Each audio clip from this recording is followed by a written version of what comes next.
মুখ্যমন্ত্রী হিসাবে আমি কাউকে দেখতে চাই না, না মমতা না শুভেন্দু না। এবং এসআইআর এর ফলে 91 লক্ষ মানুষের নাম বাদ গেছে। পরবর্তীকালে তাদের নাগরিকত্ব থাকবে কি থাকবে না সেটা নিয়েও কোয়েশ্চেন রয়েছে। সিপিএম তারা প্রথম থেকেই কিন্তু এসআইআর কে মানুষের সামনে ভুলভাবে পোর্ট্রে করেছে। বিজেপি একটা বড় পরিমাণে ভোট জিততে পারে এবারে। বামেরা অনেক জায়গা থেকেই ফেল করছে। বিজেপিকেও আমরা আমাদের এই ছাত্র সমাজের শত্রু মনে করি।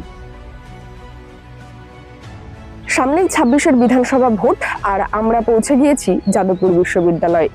সেখানকার জেনজি বা তরুণ ভোটাররা ঠিক কি ভাবছে জেনে নেব তাদের মুখ থেকে।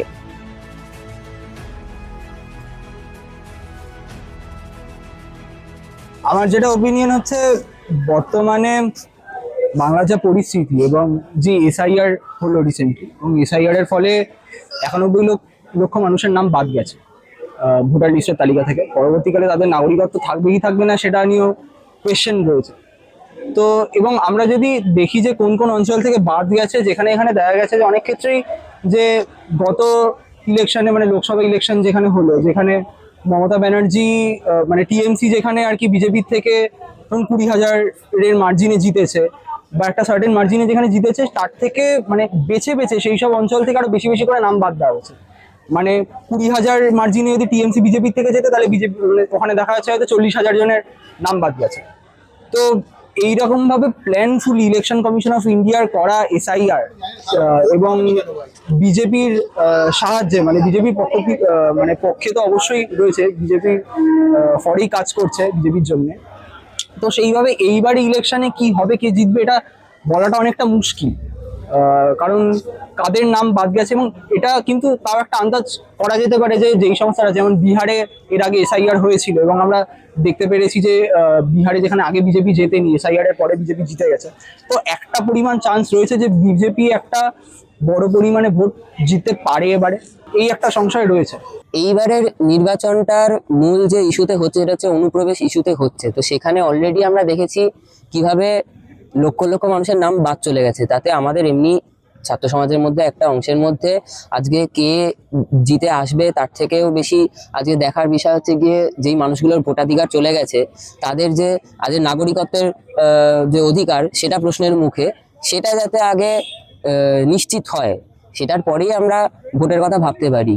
আর দ্বিতীয়ত, ভোটে এমনিতে আজকে এটা আমরা জানি যে যেই জিতে আসুক, দিনের শেষে এই শাসক শ্রেণীর হয়ে, মালিক শ্রেণীর হয়েই সে কাজ করবে, মেহনতি মানুষের উপরে জুলুম করবে। কিন্তু তার সাথে এটাও ঠিক যে আজকে এই নির্বাচনে আমরা দেখছি এই এসআইআর করার পিছনে তো আসলে এই নির্বাচন কমিশনকে বিজেপি ব্যবহার করছে একটা ফ্যাসিস্ট এজেন্ডা দিয়ে, তার হিন্দুত্ববাদী এজেন্ডা দিয়ে। তো সেখানে আজকে সে আরো স্বৈরতান্ত্রিক একটা শাসন লাগু করবার জন্যই যেভাবে বিহারে করলো, তেমনি এখন আজকে গোটা ভারত জুড়ে, তেমনি বাংলাতেও এই যে সবাই বলছে বাংলা দখল করবার জন্য তারা এটা করছে বিজেপি থেকে। বিজেপি যদি শাসন আসে তাহলে সেটা মেহনতি মানুষের জন্য আরো অনেক বেশি ক্ষতিকর হবে, এটা আমরা জানি। কিন্তু একই সাথে এটাও যে তাই বলে বিজেপিকে আমরা মনে করি না যে তৃণমূল দিয়ে বা কোনো সংসদীয় রাজনীতি দিয়ে বিজেপিকে আটকানো যায়। তবে এই মুহূর্তে যে আবহাওয়া, তাতে হতে পারে তৃণমূল জিতে যাবে, হতে পারে বিজেপি যেভাবে হচ্ছে গিয়ে বিহারে ওই 600 জন 800 জন একই অ্যাড্রেসে ভোট দিচ্ছে, এইভাবে ভোট দিয়ে হয়তো এসআইআর এর মাধ্যমে একেবারে বাইরে থেকে ভোটার নিয়ে এসে হোক, যেন তেন ভাবে হোক, এমনি তো ইভিএম এ আমরা জানি যে কিরকম হয়, তো জিতে যেতে পারে বা আগের থেকে হয়তো বেশি সংখ্যায় সিট পাবে এবার। মোট কথা একটা যে প্রতিক্রিয়াশীল শক্তিরা আরো শক্তিশালী হবে এইবার নির্বাচনের পরে, মানুষের উপর আক্রমণগুলো আরো বেশি করে নামবে। কে জিতছে না জিতছে, কারণ মুখোশ চেঞ্জ হওয়ার ব্যাপার।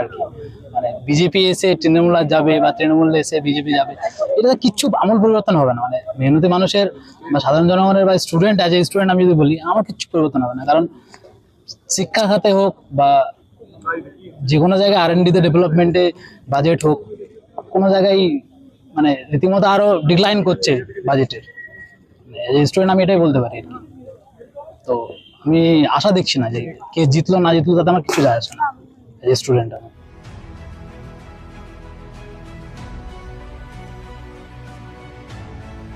সিএনসি হিসাবে বিজেপিকে বলতে, দেখো বিজেপিকে অ্যাকচুয়ালি বিজেপির যে পলিটিক্যাল আইডিওলজি বা যেরকমভাবে বিজেপি কাজকর্ম করে, যেরকম হিন্দুত্ববাদী কথাবার্তা বলে, আমি বিজেপির কথাবার্তার সাথে কোনোভাবেই সমর্থন করি না বিজেপিকে। বিজেপি যে একটা মাত্র ধর্মীয় তোষণের যে রাজনীতি, সেই রাজনীতিকেও আমার পার্সোনালি কোনোদিন কোনোদিন নিজের বলে মনে হয় না। সেই রাজনীতিকে আমি মানে সত্যি বলতে গেলে চরমভাবে হেট করি। বিজেপিকে বলা যেতে পারে যে মূলত আরএসএস এর তো পার্লামেন্টারি শাখা, আর আরএসএস হচ্ছে গিয়ে ভারতের মূল ফ্যাসিবাদী পার্টি। ভারতের মেহনতি মানুষের 1 নম্বর শত্রু হচ্ছে আরএসএস এবং তার পার্টি হচ্ছে গিয়ে বিজেপি। তো সেখান থেকে অবশ্যই একজন ছাত্র হিসেবে বিজেপিকেও আমরা আমাদের এই ছাত্র সমাজের শত্রু মনে করি।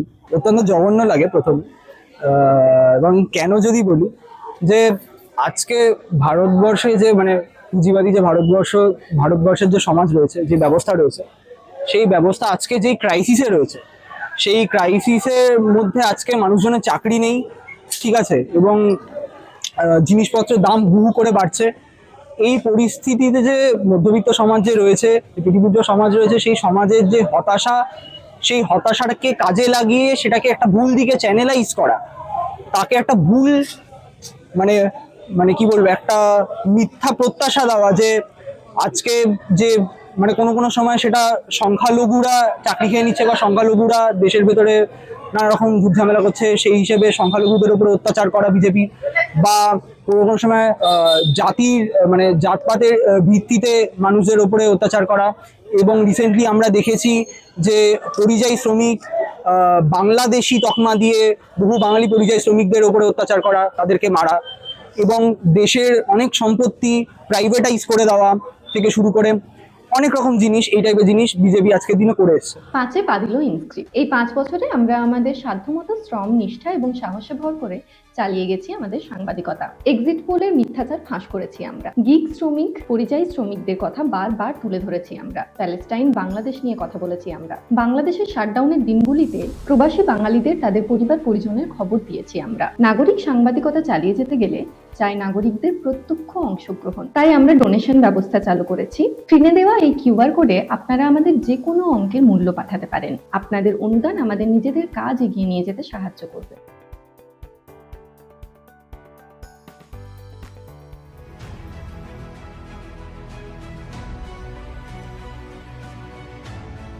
কিছু কিছু জায়গায় মনে হয় বামেরা অনেক জায়গা থেকেই ফেল করছে, অনেক জায়গা থেকেই অনেক যারা আমাদের মানে বিভিন্ন কর্মী সংগঠক আছে, তারা বিভিন্ন জায়গা থেকে পিছিয়ে আসছে কাজ করতে। কিন্তু তারপরেও বলবো যে এই যে পার্লামেন্টারি সিস্টেম, যে ভোটের যে ব্যবস্থা, এই ভোটের ব্যবস্থাটা কোথাও গিয়ে আমাদের যে গদি মিডিয়া আছে বা গদিতে যে বসে আছে তাকে তোষণ করে, তাকে সাপোর্ট করে। তো সেই জায়গা থেকে যদি এইটা বলে যে বামেরা সোশ্যাল মিডিয়ায় অ্যাক্টিভ, তাহলে সেটা খুবই একটা ভুল ন্যারেটিভ হতে পারে। একটা স্পেসিফিক লেফট দল সে সোশ্যাল মিডিয়া প্রচণ্ড অ্যাক্টিভ হতেই পারে, কিন্তু তার মানে কিন্তু এটা নয় যে সোশ্যাল মিডিয়াতে শুধুমাত্র বামেদের প্রোপাগ্যান্ডা পাওয়া। আমি সোশ্যাল মিডিয়া খুললে এমন নারী বিরোধী হতে পারে, বিভিন্ন কাস্টিস কথাবার্তা হতে পারে, এই কথাবার্তাগুলো পাই। সেগুলো দেখে আমার একবারও মনে হয় না যে সোশ্যাল মিডিয়াতে বামেদের প্রোপাগ্যান্ডা চলে বা বামেদের কথাবার্তা বলে। ওরা গ্রাসরুট লেভেলে, আমি মনে করি গ্রাসরুট লেভেলে ওরা কাজকর্ম বহুত কমিয়েছে। মানে পঞ্চায়েত স্তরে যদি দেখি তো ওদের কাজকর্ম মানুষের প্রতি অ্যাকসেপ্টেন্স সেটা অনেকটা কমে গিয়েছে।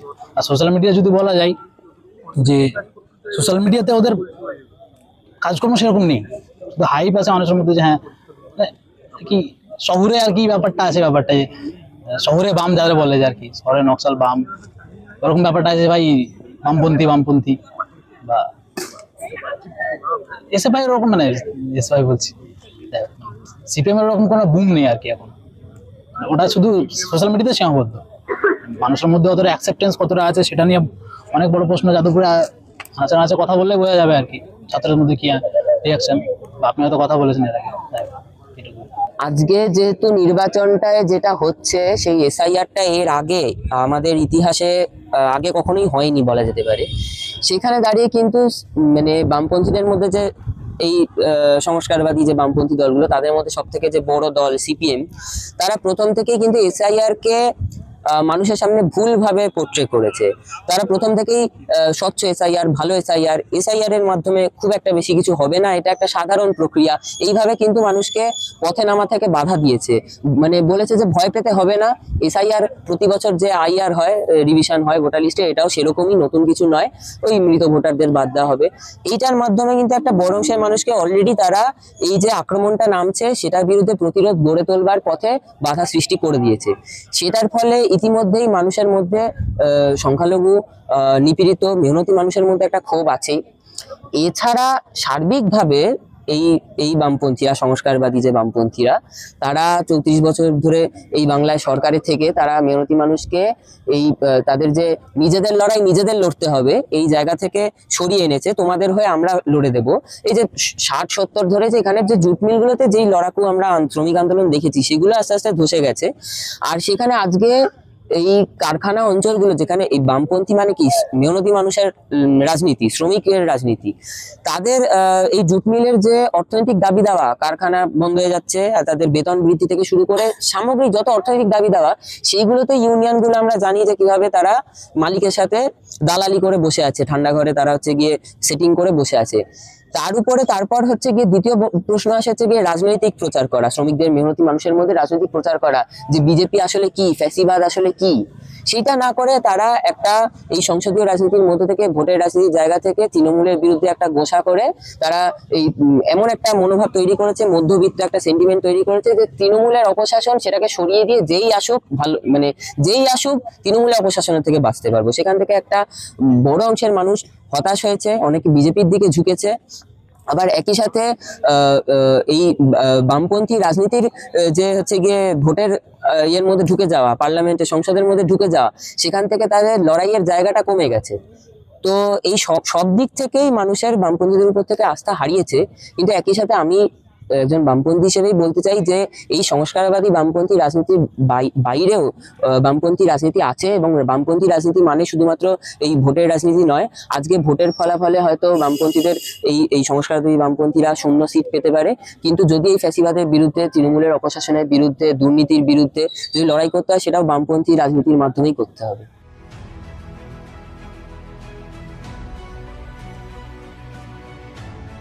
আগের ইলেকশনে নন্দীগ্রামে দেখেছি যে মমতা শুভেন্দু অধিকারী এগেনস্টে মমতা ব্যানার্জি দাঁড়িয়েছিল। এবছর আমরা উল্টোটা দেখছি যে ভবানীপুরে মমতা ব্যানার্জির এগেনস্টে শুভেন্দু অধিকারী দাঁড়াচ্ছে। কিন্তু ব্যাপারটা না, আমরা এই সমস্ত যে পলিটিক্যাল ফাইটের উপরে গিয়ে যে সাধারণ মানুষের যে দাবি দাওয়া, সেগুলোকে কোথাও ভুলে যাচ্ছি যে সাধারণ মানুষ কি চাইছে, মানুষ কি পলিটিক্যাল ফাইটটা চাইছে, মানুষ কি এরকম এই একটা যে কোথাও গিয়ে আইডেন্টিটি পলিটিক্স, কোথাও গিয়ে একজনের মুখ দেখে ভোট দেওয়া, এই জিনিসটাকে চাইছে। বিভিন্ন জায়গার অসংখ্য মানুষজন খেতে পাচ্ছে না, পাচ্ছে না, এই জিনিসগুলো কোথাও গিয়ে মনে হচ্ছে এই পলিটিক্যাল কক ফাইটের জায়গা থেকে আমরা ভুলে যাচ্ছি যে পার্লামেন্টারি যে পলিটিক্যাল সিস্টেম, এই সিস্টেমের থেকে আমরা ভুলে যাচ্ছি যে কোথায়, মানে যেখানে আইডেন্টিটি পলিটিক্সটা এখন একটা বড়